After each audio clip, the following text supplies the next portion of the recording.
Peekaboo. Wow, my image has definitely been altered and changed.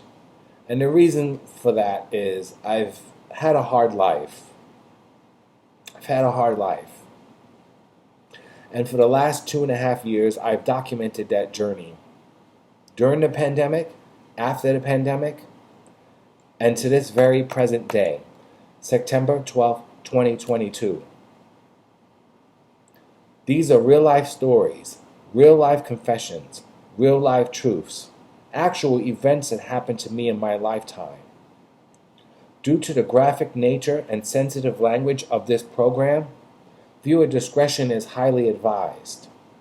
All rights are reserved. Copyright 2022. I'm your host, Kenny Cruz, and this is GayTopix. In Season 4, I'm transitioning to a new approach. After all, this is my show. But don't fret, honey. While I was away on hiatus, I've documented my journey. And there are hundreds and hundreds and hundreds of hours of footage. Unreleased, never before seen footage. Unedited, unscripted, unrehearsed footage. Documenting my journey. All by myself. Do my failed attempt at my memoir being published? Do my many failed attempts on going toward the media to tell my story? Or my many other failed attempts to speaking to numerous psychologists and therapists and social workers and counselors and therapists and so forth and so on, all to deaf ears. I'm tired of having this block on my chest. I need to release this footage, not only to get that block off my chest, but I need more space so I can create more content. I'm glad I find humor in this, but it's not humorous. What you're about to see is very disturbing, very graphic, very traumatizing, and quite frankly,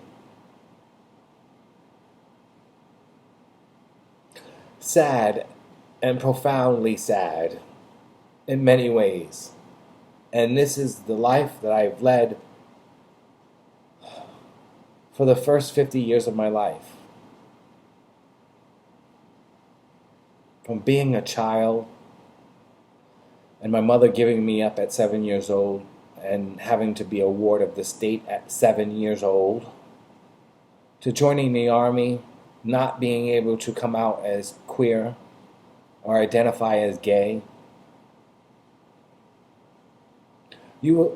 or to even being in the entertainment industry and others putting me down further to heighten their careers because they were simply jealous of me, that I would get farther than them. Or to even in my own community, not in the industry, but even in the community itself, people disliking me because of my clothes that I wear, the color of my skin, my feminine side, because I'm a bottom. It goes on and on and on and on. There's always an excuse for someone not to associate with me. And I mean that literally. I have no friends. I have no coworkers. I've never been in a relationship and I'm 50 years old. I don't have any neighbors. I don't have any coworkers. I don't have any barbecues. I don't have any graduations. I don't have any birthdays. I don't have any Christmases. I don't have any New Year's. I don't have none of that. It's just me behind these four walls, stuck in isolation and loneliness. Studies are now showing the effects of what solitary confinement can do. And I am in solitary confinement. And you will witness in this series, GayTopix MyLife, what solitary confinement and isolation can do to one self. I'm not mentally disturbed. I just have a different opinion from others because so many people who are trained, as they say, in white coats told me I look at life through a different lens. But because I look through life through a different lens, does that mean that I have to live this hard life? and more importantly, live this hard life alone. Everyone is meant for someone. Why is it that I have no one? My beauty has faded. My muscles have flattened.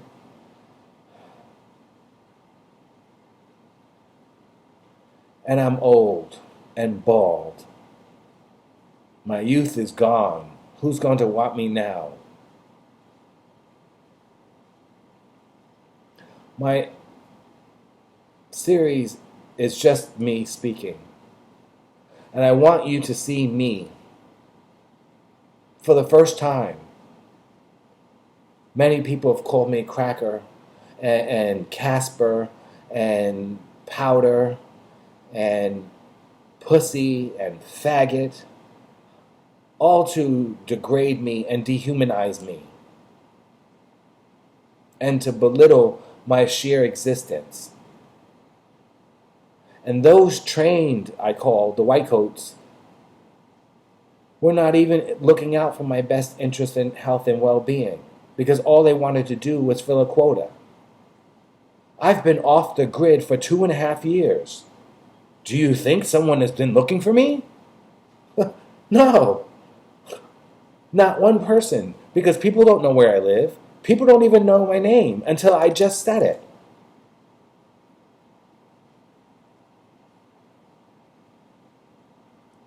That is disturbing on so many levels. And no one can fully understand and comprehend the fact that I am living this life. And those who do not want to cooperate to prove my credibility are all complicit in causing and inflicting more trauma on me. You're causing more harm than you are help. Particularly those who are hired to help.